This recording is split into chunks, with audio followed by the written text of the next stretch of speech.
Welcome back.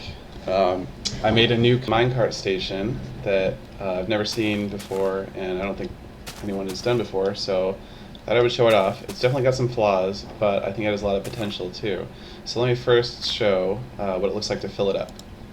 Push minecart onto it. It goes up, and it passes these hatches. I've used these hatches before in my video to stop carts. In this case, the cart goes up past the hatches, but then it can't go back down once it gets back up here. Let me continue filling it.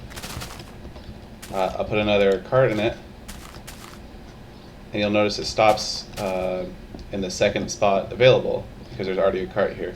So what happens is the cart runs up the ramp, and for some reason it hits this cart. It's not able to continue any farther, but it gets trapped by this hatch. So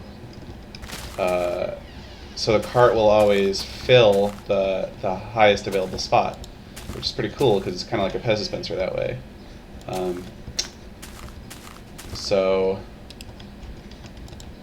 got this fully filled. So the way that you use the station to leave the station, you just get in, push a button. As you go as you enter higher carts, you actually need to push more buttons. So this button opens the hatch that's holding this one, but then it just goes one spot lower. You press another button. This is one of the big flaws of the system, and I'll talk about that a little more later. So third card up, you have to press 3 buttons. Obviously not the best user experience, but still pretty neat. There's another flaw. Okay, so fourth card, I'll push all 4 buttons. And arrive back at the station. When I arrive at the station, I get out. I actually intersect the block above me here, so I also take a tiny bit of suffocation damage when I'm arriving at the station. So that's the other big flaw with the system, but otherwise it's pretty neat. You'll notice the top 2 carts don't have that problem. So if you wanted to, you could, for instance, just take out this block here, and that would prevent you from suffocating on this one. And you wouldn't get quite as good of a density of carts on the ramp, but if you don't want suffocation damage, that's an option.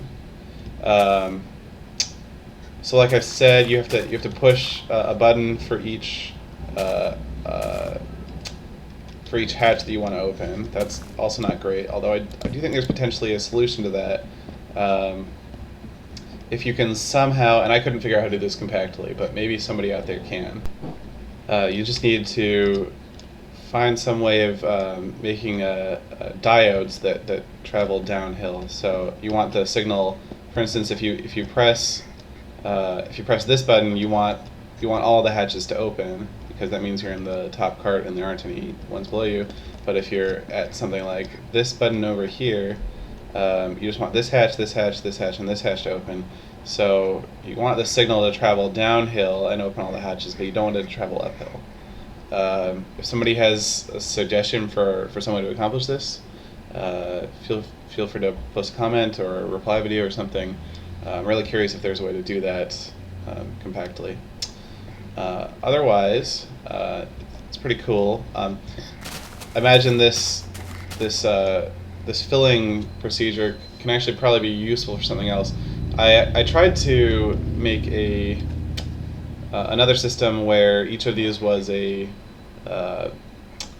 storage minecart, and by pressing a button, it would open all the hatches and send off a train of the storage minecarts so that you could get them from one base to another all together, and maybe even sit in the train as well. It turns out that when you do that, they kind of bunch up, and a couple of them will actually combine and occupy the same space, and it's not really great.